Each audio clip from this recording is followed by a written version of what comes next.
Hello, and welcome to episode 25 of the Motivational Millennial podcast. Welcome to Election Day in America. Pretty excited because our guest today actually was Miss America in 2013, Mallory Hagan. And so we couldn't be more patriotic today. What would you say? That's true. We could not have planned this better. It was You're fabulous. welcome, America. That's really what we're saying. You're welcome, America. Fabulous timing. It was an absolutely wonderful time speaking with Mallory. So stick around and do listen to the after show as well. Blake and I will talk about our biggest takeaways. But just a reminder, if you haven't already voted, I guess everybody's probably thinking about this, and maybe you don't need to be reminded, but we're just encouraging you. If you are on the fence and haven't decided, hopefully the Motivational Millennial podcast will encourage you to go to the polls and do that. That's right. Be a motivated millennial, please. Yes.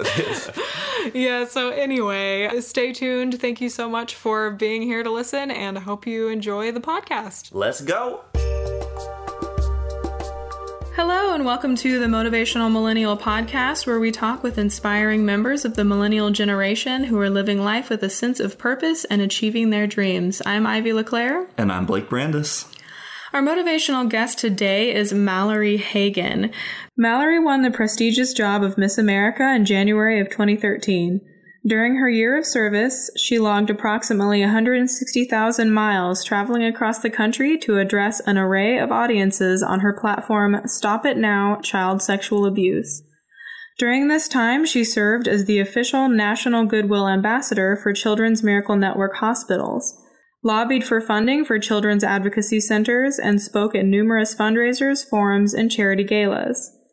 As an advocate for the prevention of child abuse and the body positive movement, Mallory continues to speak across the country about the importance of child abuse prevention, self-esteem, and wellness. Welcome to the show, Mallory. Oh, thank you for having me. So we'd love to hear more about what you're up to these days and why you're so passionate about it. Well, that is a loaded question. I'm up to a lot of things these days. Thank goodness. I'm very grateful for all the opportunities that have come my way. I guess just briefly, since I was Miss America, I actually have one of the shortest reigns in history of Miss America. Aside from Suzette Charles, who took over for Vanessa Williams, I was Miss America only for 8 months. And so that ended in September of 2013. And since then, I moved out to Los Angeles for a little bit and lived life out there and did the whole wanting to be on television thing and found myself really lonely.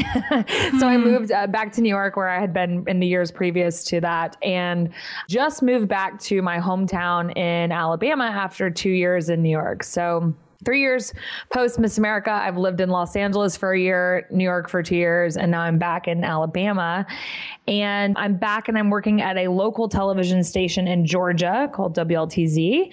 It's an NBC affiliate as a morning reporter. And I'm also finishing my bachelor's degree in journalism at Auburn University. So things have certainly come full circle since I moved away at the ripe old age of 19 to New York City. So now I'm back here, and the path of television, I guess I became passionate about that in the role of Miss America. Initially, I was studying cosmetic and fragrance marketing at the Fashion Institute of Technology. I was very passionate about the cosmetic world and cosmetic industry. And my mom owned a hair salon. So I grew up in the salon my entire life and was just always really surrounded by that world. And my goal was to be a global marketing director for a cosmetic company. And when I won Miss America, the more I was on television, the more people who worked in television, producers and directors and things, would come up to me afterward and be like, you are pursuing the wrong thing. They would be like, you have a personality for television. You're so comfortable. You make other people comfortable. And so that sort of changed my mental trajectory. As a kid, I had always dreamt of being famous. And television seemed like a more realistic way to achieve that than being a cosmetic company global marketing director. So that sort of changed the trajectory. And what I realized in the role of Miss America is that I had this unique platform to change the way that people viewed the world. And then when I began thinking about the role that people on television have, specifically people who are talk show hosts or, I mean, everyone dreams of being Oprah, right? But people like Oprah, people like the women on The View and The Talk and The Real, I mean, they're having conversations about day-to-day things and they're opening up their audience's perspective on important topics. And I think that in order for us as a society to continue moving forward, we have to keep expanding our horizons. And so I felt like television would be the opportunity for me to continue pushing conversation forward. And that is why I'm passionate now about being in television and about continuing this career path that I'm on. And then aside from that, I'm super involved in the community in as many ways as I possibly can. And I'm sure you guys will ask me a little bit more about that. So that passion stems from just a lifetime of being raised by the village, if you will. Everyone has given so much to me. And as I've gotten older, I've realized how grateful I am for those people and their commitment to seeing me grow as an individual. And therefore, I feel it's my duty as a young person and as a contributing member of society to give back as well. Wow, there's so much there that I want to unpack. So we can start with the last piece that you mentioned. I would love to hear how you got involved with advocacy for children's issues, which I know was a big part of your Miss America platform. Could you talk us a little bit about how that evolved? Absolutely. Well, every single young woman who competes in the Miss America organization is an ambassador for Children's Miracle Network hospitals at the local and state and national level, but each young woman has her own personal platform as well. And my platform over the years in the Miss America organization evolved. I started out with an arts-based platform when I was 13. That evolved into the Dove campaign for real beauty as a teenager.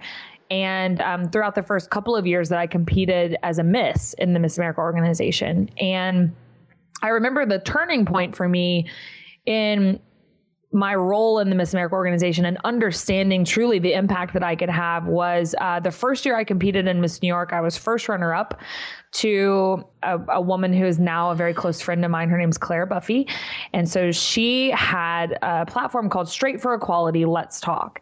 And in a state like New York, Miss New York being the first girl to step on stage at Miss America with a platform about human rights and the LGBT community. And it was just so impressive to me. And I saw her passion for her platform.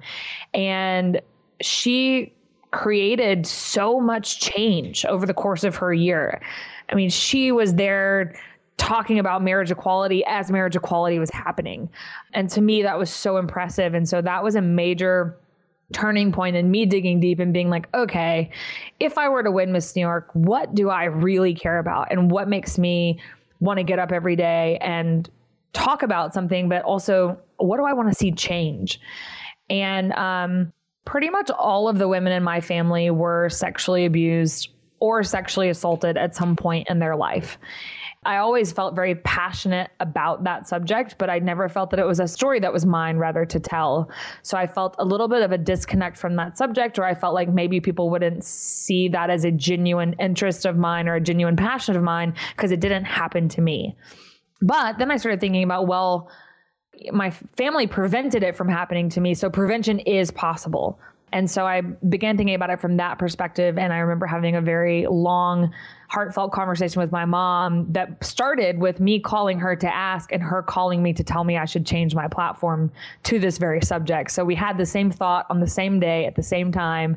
And it just felt very serendipitous that it was something that I just needed to do. I was being called to do. And that is the year that I then won Miss New York and went on to win Miss America. And it's interesting. I won Miss New York City in March. I won Miss New York in, I want to say June, maybe July. The dates changed, so who knows? It's been 4 years, 5 years. But I won, and then I won Miss New York, and then I won Miss America, and it was all within about 6 months. So it was a really quick learning curve for me on a subject that's really, really heavy. But I learned so much through the process of being Miss America and beyond in that realm. And I felt very much that the work that I was able to do both as Miss New York and as Miss America and since, I feel that I have made an impact and that I have opened people's eyes and forced a conversation that is so necessary. And so I'm very proud of that. So I'm curious how you feel you've changed as a person, because that was such a rapid transition just like you said, in a matter of months, going from Miss New York City to Miss New York, when I met you, and then almost immediately to Miss America, and then the entire journey post, which maybe we can get into in a second. But I'm curious, just even in that evolution, it sounds like you had to do a lot of personal growth at that time. It's interesting. There's a couple of facets to this conversation. And the first one starts with, I believe in the journey of Miss America wholeheartedly. I believe in the self-discovery it takes in order to become the person that is capable of handling that job, whether it be a state title holder or Miss America. It takes a lot of self-discovery, a lot of personal growth, and a lot of conviction. I don't know that I changed in those months and in those years. I think I just became more solidified in who I am.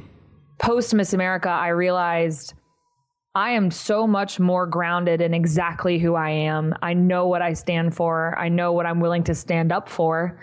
And I believed in myself even more so. I think I've always had a pretty healthy self-esteem and a healthy level of confidence. But post Miss America, I was like, you know what? I never thought that that was possible. And I did it. And so if I did that, and it took me 10 years, mind you, but if I did that, there's pretty much nothing I can't accomplish. I mean, there are less than 100 women who can say that they have won the title of Miss America. And so it just seemed like a dream that was so far off for such a long time. And then to finally have accomplished it, I don't feel that there is anything now that I can't do. Of course, with hard work and dedication and passion behind it. But it just showed me that I'm capable and that I am worthy and that I can. And so I feel like it just really solidified those things for me. But it also revealed to me that I was probably more trusting and more willing to see the good in people than, not that I should, but it definitely taught me to be a little more cautious in my relationships and in who I trusted. And it also taught me that when someone shows you who they are, you believe them. I think that was something I'm so terrible at giving a second chance and a third chance and extending an olive branch and like trying really hard to settle the dust if there is any, and like all of those things that I think are good qualities until you find yourself being taken advantage of a couple of times. And then you realize, wait a minute, this person showed me who they were and I should have believed them. So all in all, I believe in the journey of Miss America. I believe in how it forces someone to transform. And I believe that it solidified all of the things that I knew about myself to begin with. But it also showed me that, again, when someone shows you who they are, you should believe them. Yeah, it sounds like you learned to trust in yourself in a couple of different ways. One about, your confidence and ability to accomplish whatever you set your mind to, but also a trust in yourself that when you kind of get a feeling from someone initially, it's like, okay, I need to trust what I'm sensing from this person like immediately. And was there a defining moment for you on this journey to discovering your passion? Well, I mean, I think that defining moment would have been watching, like I said, my friend Claire win and have so much of an impact. When I was competing previous to changing my platform to child sexual abuse prevention, I was competing with the Dove Campaign for Real Beauty, and that's something that I'm still passionate about. And ironically, it's almost funny how things work out. When I chose to change my platform to child sexual abuse prevention, and then I won Miss America, I was then given another platform to so publicly talk about weight gain and body shame and confidence and self-esteem that I got to do both. It was really great. But I would say the defining moment was really watching Claire flourish and succeed in her platform and realizing that I needed to find something that really made me feel that way. And that the one thing that made me feel that way was the fact that these women in my family had experienced all of this trauma and abuse. Some of them had dealt with it and some of them had not, but I just knew that it was something that was a conversation that we weren't having, not only as a society, but as a world. I mean, child abuse and child sexual abuse is so prevalent, and it's only been more prevalent since the internet and since the invention of things like Bitcoin, and it just keeps getting worse. And so I just knew that it was a conversation that had to be had, and I knew that I could have the same level of impact in my arena that Claire was having in hers, and that was sort of a defining moment of, okay, I need to make a change so that I am being the most authentic version of myself and the most passionate version of myself possible. And how did you decide to get into the Miss America organization in the first place? You mentioned when you were 13. Was that part of the kind of desire to be famous sort of element of it? Was that initially or so my mom also owned a dance studio. So I grew up with my mom being a dual small business owner. She had a hair salon by day. She was a fabulous nail technician. And then at night we were at the dance studio. So I grew up sort of in this world of beauty and cosmetics and hair. And that, I think that world expands your mind because you're surrounded by different types of people, specifically in a small town. And then you add on to that the world of the entertainment industry and dance and traveling to compete in dance competitions and meeting people from all over in that capacity. So I feel like I always knew that there was a bigger world out there than from where I was from. Actually, I got involved because a family friend of mine ran the Miss Auburn Opelika pageant. And the Miss America organization now has a teen program, and it's been in existence since I was 13, so now 15 years. The very first time that they were having a statewide teen pageant in Alabama, I went, and I was third runner up. And I only went because my family friend was like, hey, there's a talent section. Would you like to do the pageant and just see what happens? And out of like 40 something girls, I think it was like 48 girls or something silly, I was third runner up. And I just kind of got bit by the bug. And I went back the next year and I was first runner up, and then I was second runner up. And then I just continued competing, and I was first runner up twice to Miss New York. So I just kept getting so close that I just kept going back because I was like, dang it, I'm going to win eventually. I know it. But that's how it all got started. And then it was just sort of a snowball effect from there. What I love, I must say, is how much passion that you have and how many different types of passions that you have. Like, I just want to acknowledge that that's so great. And it really, there's a lot of energy in your voice and as you're talking about all of this. And so the next question I want to sort of leave open for you to think about which path or which journey, or I guess throughout your path, because typically, you know, we ask, since you started pursuing your passion, what's been the biggest challenge? But you have so many passions. So, you know, sort of what would be the biggest challenge that you faced and how you overcome it that would be the most helpful for our audience to hear from you?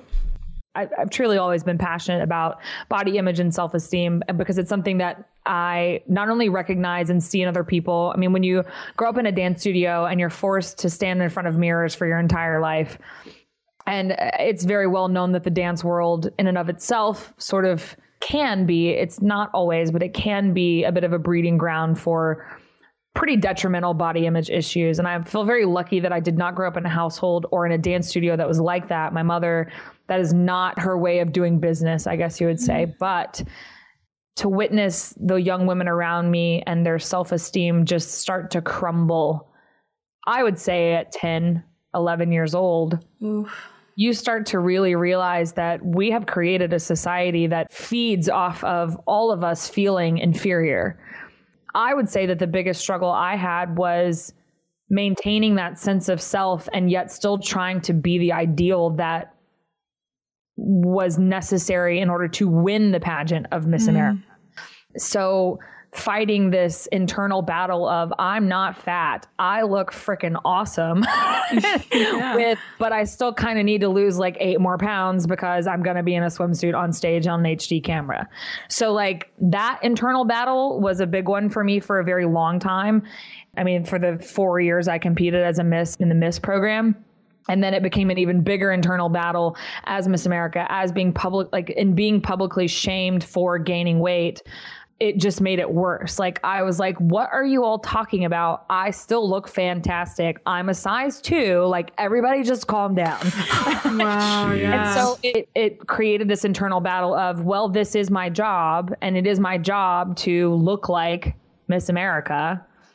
But it was also opening up this whole other conversation that was allowing me to be a face and an advocate for body positivity and confidence and body image. So I was this internal battle of, well, I want to be healthy, but should I lose the weight? Because then if I lose the weight, I'm just succumbing to this pressure that society is putting on me to look like, quote, Miss America, when like, what is that anyway? So, and I just spoke this last weekend at Capital University in Ohio. Someone asked me, how do you overcome? And you just said, how did you overcome that? And truth of the matter is that you don't. it's still an internal battle. When your brand has become this being real and being authentic and being yourself. And I try genuinely every day to do that, whether it's through social media or in person. I mean, what you see is what you get, but then there's this internal battle of, but I wish I was a size 2. You know what I mean? Like it's just an internal struggle, and it's one that I think I will always have. But in trying to be that role model and then trying to encourage other young women to accept themselves and to love themselves, it is increasingly more difficult to do that on my own. And so I think that is a battle that the Miss America organization, not the organization itself, but just participating in it and being a part of that world and swimsuits and dieting and all of that. I mean, it was a breeding ground for me. Some people, it doesn't bother them at all. And some people, it's a lifelong journey. And unfortunately, I think it's just going to be a lifelong journey for me. But to me, that's something that has been a hurdle, continues to be a hurdle.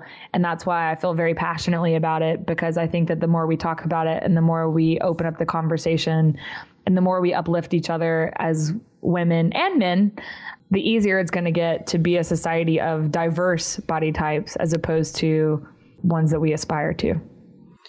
Well, I think it's amazing because you are in this, as you said, a unique position to talk about body positivity because you are taking on this role. And as you said, looking like Miss America, what does that even mean? It's like, it's so great because you can be such a unique advocate for it because you have this amazing perspective that there's still a lot of value in Miss America and what the pageant is bringing. And then let's talk about this other, that takes a lot of bravery. Let's just be honest, like for you to really say that and vulnerability for you to talk about that and just really say that that's something that's really important to you. And I wonder, how have you seen it impact women and girls that you've talked to, or you've seen as you've talked about this particular subject, body positivity?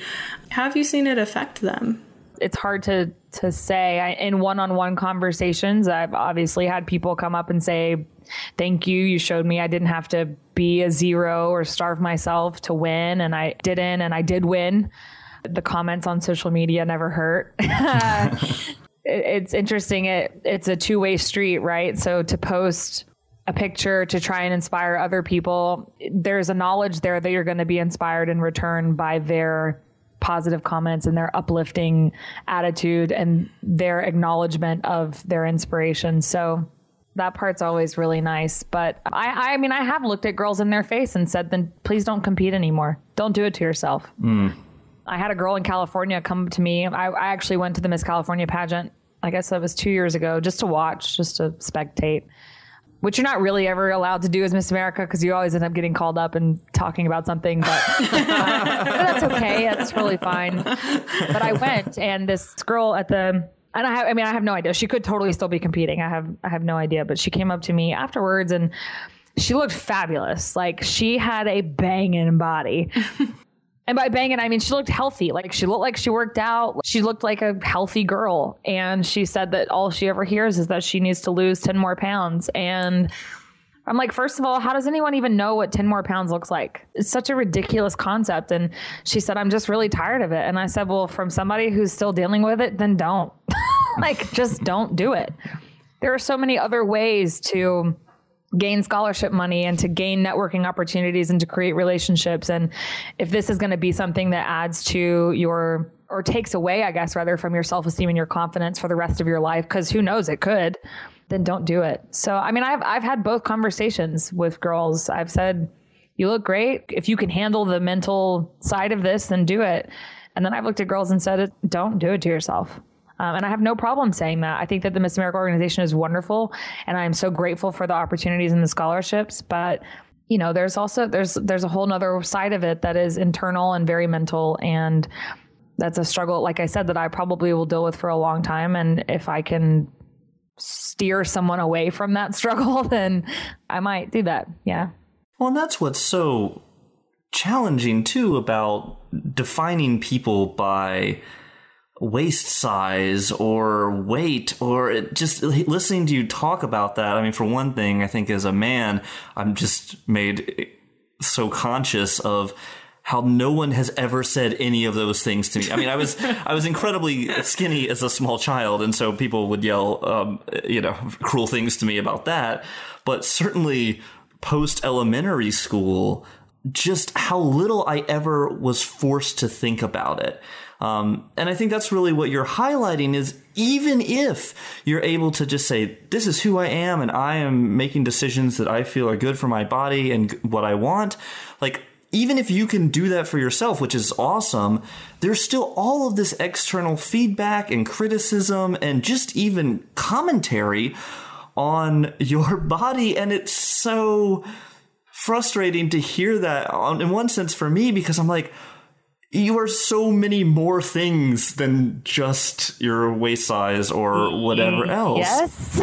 Yeah. And in some ways, that's the least important thing. Like, I mean, in the sense that your body helps you do the things you want to do in the world, like, great. But it's like, what are those things you want to do in the world? Or who are you as a person? I don't know. So I'm sort of going on a rant, but like, no, it's absolutely true. And the thing that is so frustrating is one of the things I said in the realm of being Miss America. And even, I mean, you're never not Miss America, right? So for the rest of my life, that'll be something that is a beautiful comma after my last name. But all that to say, we talk about now how women are so much more. We have so much more to offer. We are smart. We're witty. We're all of these things, right? In an effort to let people know those things, there's a pageant. Right. And therefore people have a hard time getting past the external because at the end of the day, it is a pageant.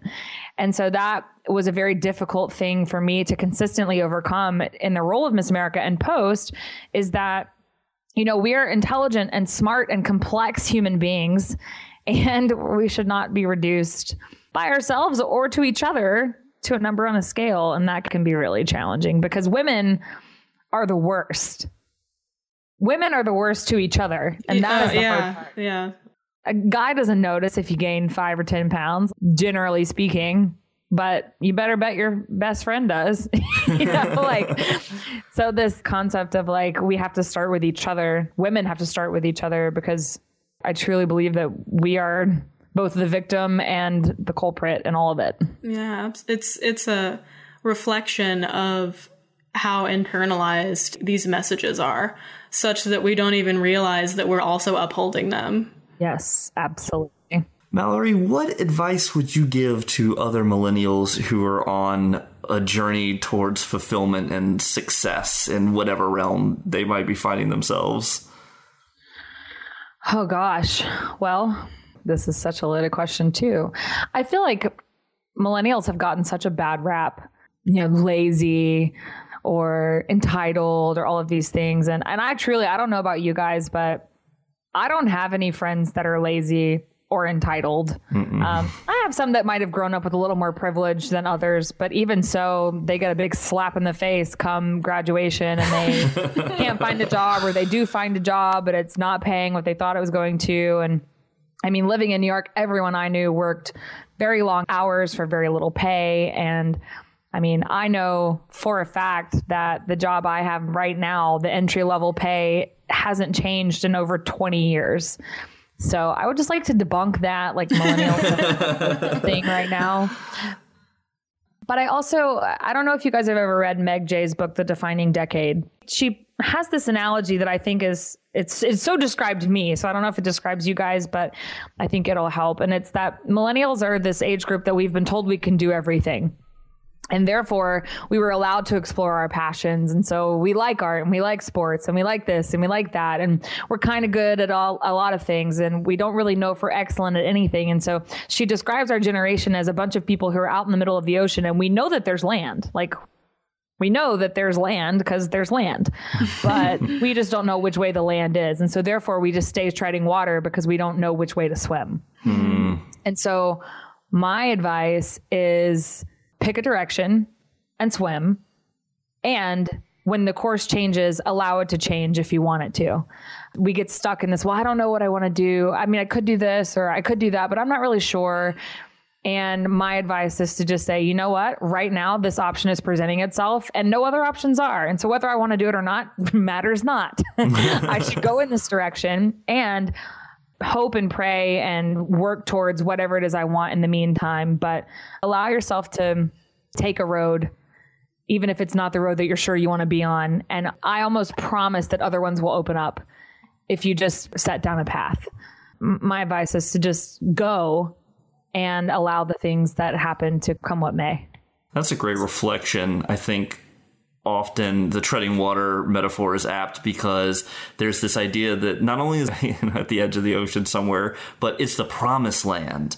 And until we see exactly the promised land, oh, there's a nice island. Not sure it's the promised land, though. We can just tend to sort of keep waiting. And I'm certainly guilty of this sometimes and saying, oh, well, that's a good opportunity, but I don't know if it's the best opportunity. And so maybe that's where the entitled, that mindset, I could see how other people would be like, well, that's really entitled. You should just take the job kind of thing. But I think that it's truly a reflection of the way that we were raised in that, well, you can try whatever you want to try. And, everything's an option for you if you want it to be. But I mean, when the real world hits, it's like, well, it's kind of not.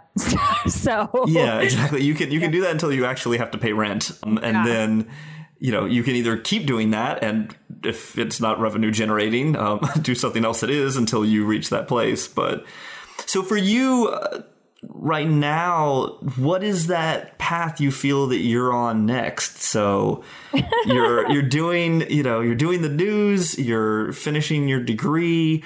What does that future path look like for you? Well, I mean, I have really big dreams, and they sort of sprawl out in different directions. I have a lot of ideas of things that I could want to do, and I am open to those paths as they come. I don't foresee myself staying in the news world, but I do see myself staying in the television world. I would love to write a book on this topic of self-esteem and confidence. And it's something that I've actually started meddling with over the last couple of months. So that's been a very exciting thing for me. And just hoping to become a voice and an expert in the realm of body positivity and confidence and self-esteem, and branding myself as an expert in that realm and a public speaker in that realm, while also maintaining a television career, television personality of some sort, and hoping that those things mesh one day and I can give people like myself an opportunity to share their passions and the things that they feel are important in their story, and giving it a larger audience.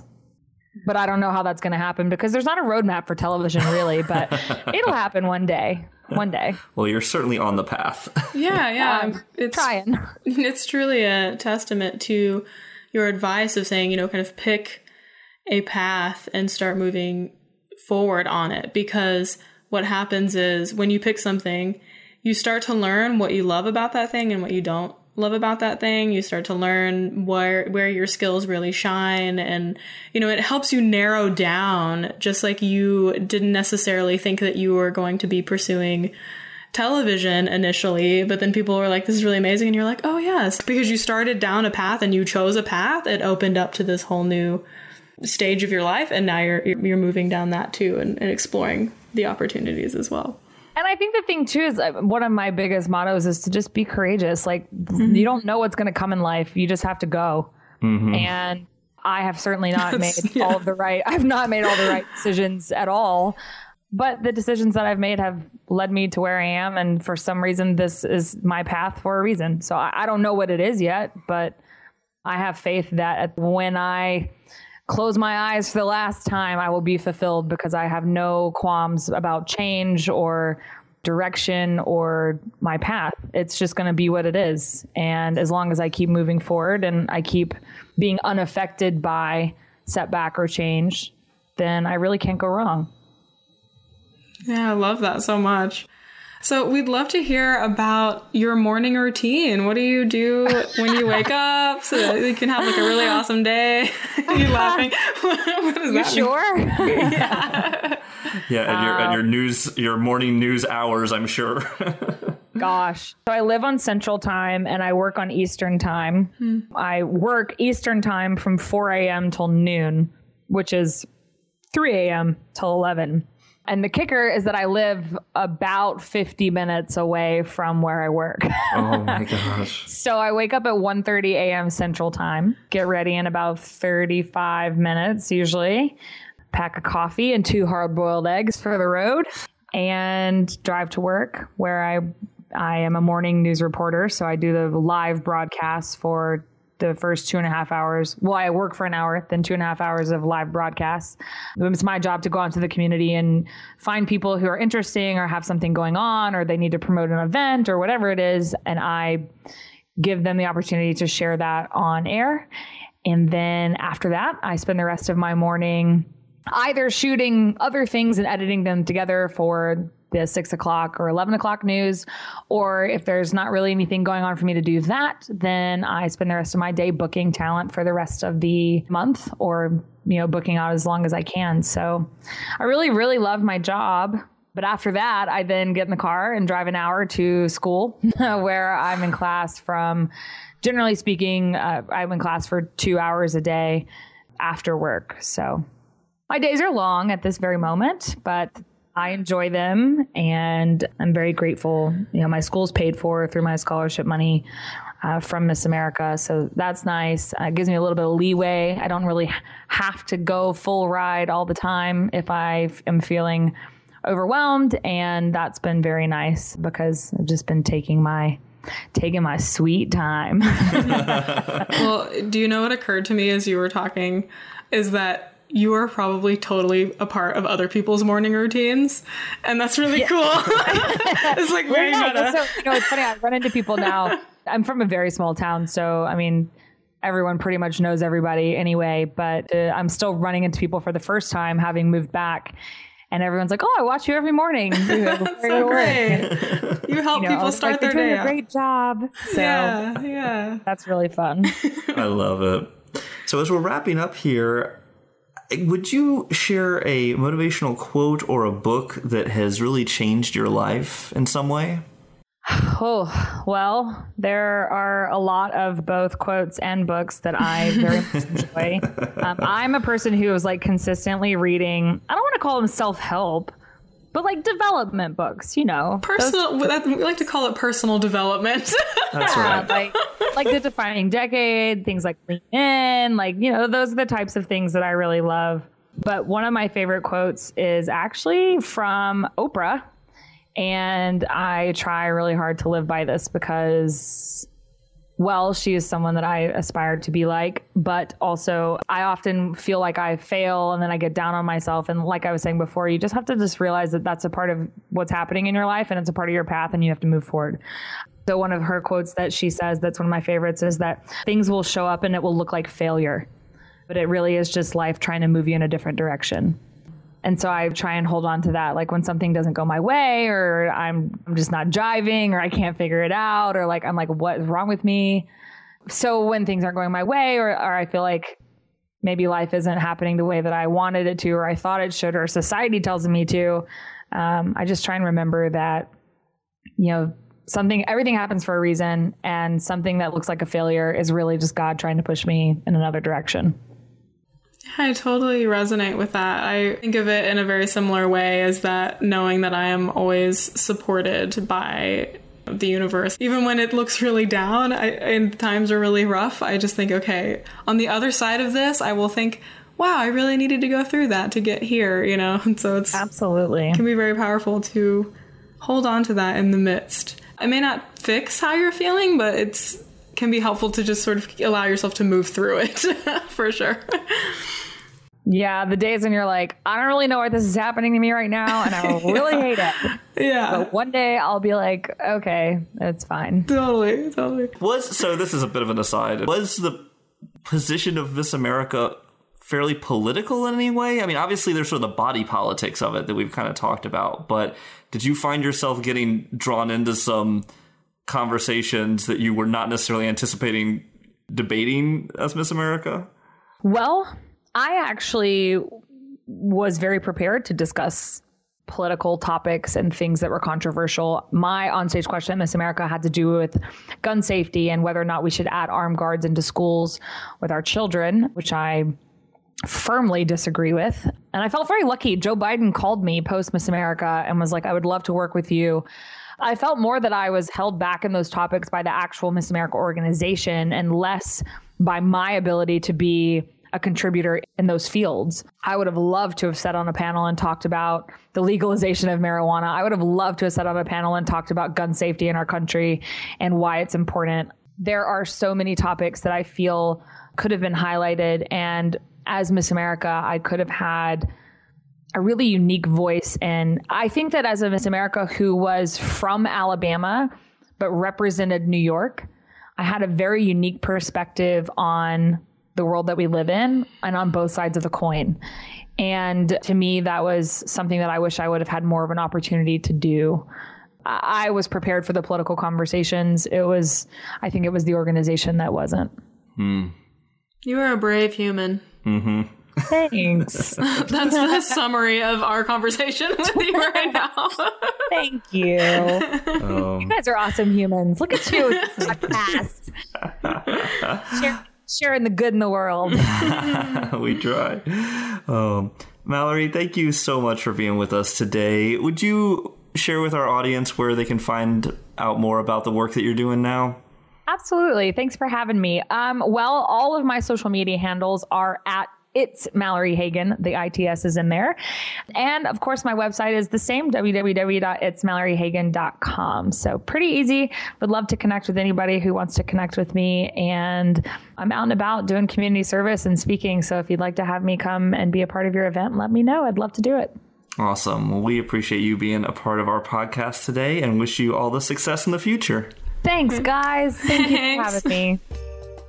The Motivational Millennial podcast is supported by Motivational Millennial Consulting Services. We work with organizations and teams to develop millennial leaders by understanding and tapping into millennial skills and values. In short, we strive to enrich organizations one millennial at a time.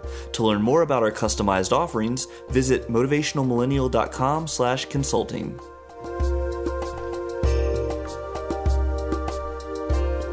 Hello and welcome to the after show for our conversation with Mallory Hagan. I don't know about you all, but I think that she is such a badass woman. I had such an enjoyable time talking with her and just kept thinking, this person is so brave and so awesome. She really is. She's got just some courageous fire and determination. Yeah, I tell you, there was just so much that was unpacked there, and it was just a really great time. And I think it's hard for me to pass up an opportunity to talk about body positivity. I feel like in some ways it's not really like a general, like one of our normal general personal development, like this is our takeaway, but it's something that's actually really important to me. And I was so impressed, and I'm still so impressed by Mallory's position in her role as Miss America and also as an advocate for body positivity. I think it's just so cool. I really appreciate it a lot.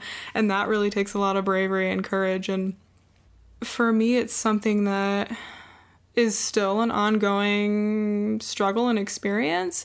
I mean, it's so interesting, and a lot of us can really relate to this experience where we look at like pictures of ourselves from when we were like 16 years old and we're like, dang, and that whole adage of, I wish I was as thin as I was when I thought I was fat, back in the day.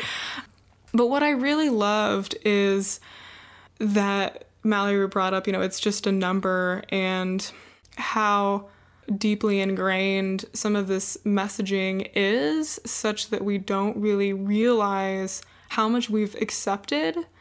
I think that from a personal development lens, we tend to accept a lot of cultural expectations and constructs, and we have paradigms that we see the world through, lenses that we see the world through, and we just sort of accept them without any kind of analysis and a conscious decision of whether or not we actually want to adopt them.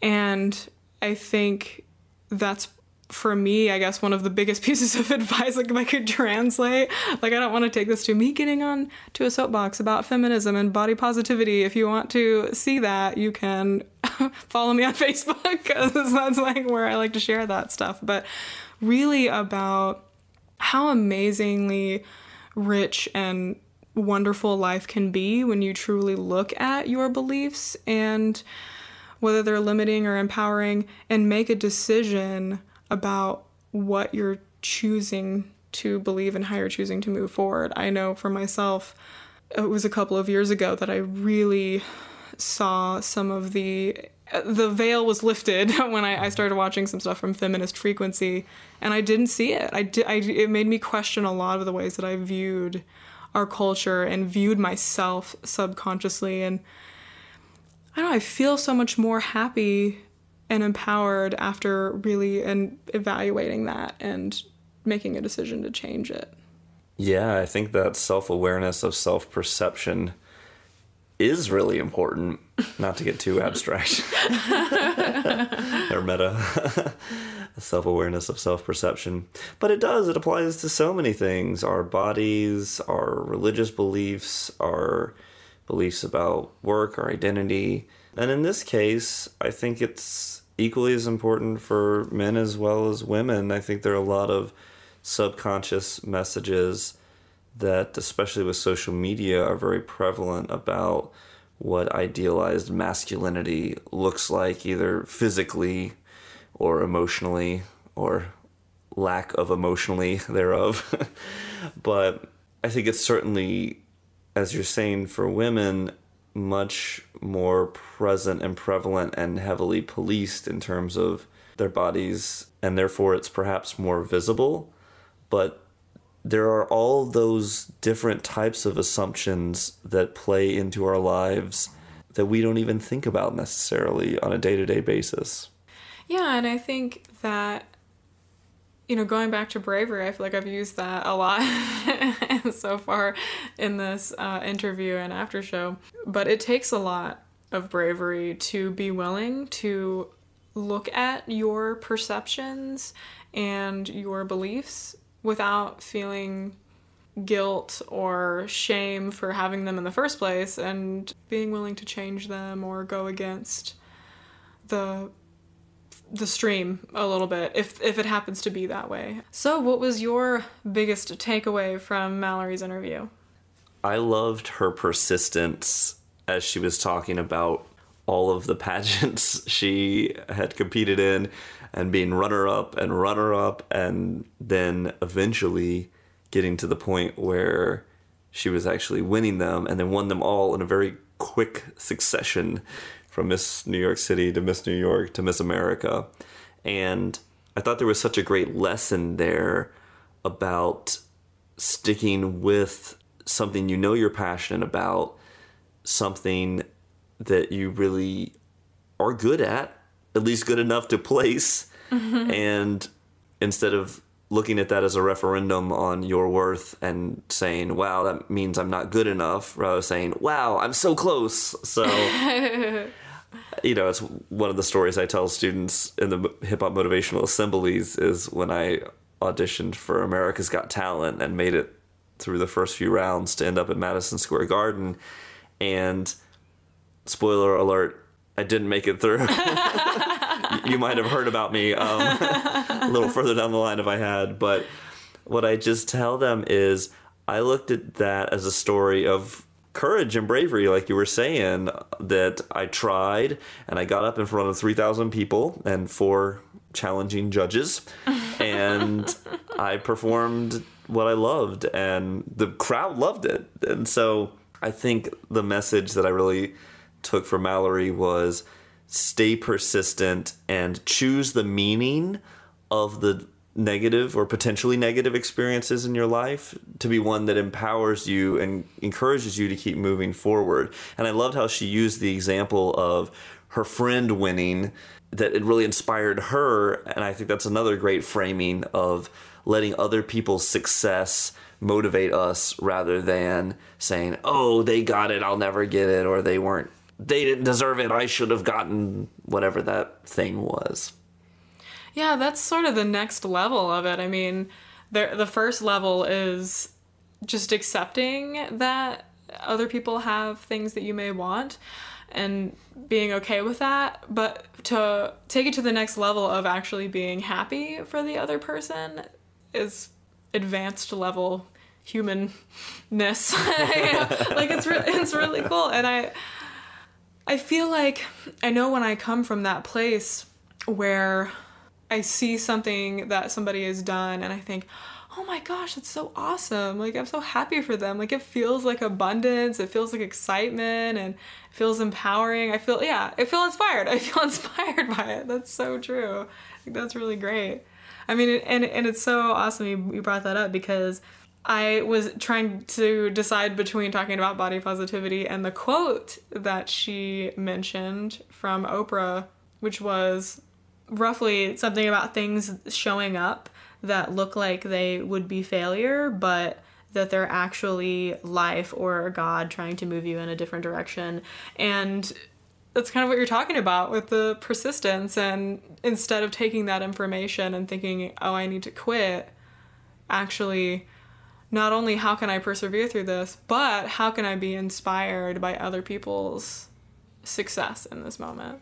That's right. And how can I, in this moment of challenge, use that challenge to motivate me rather than to discourage me, which is really hard. Yeah, I know. It's not something that just all happens automatically, or even if you want it to happen. I mean, it really takes practice and allowing yourself to not be perfect in it. I know that happens to me. That happened to me this morning. I had a great productive morning planned, and it did not go that way.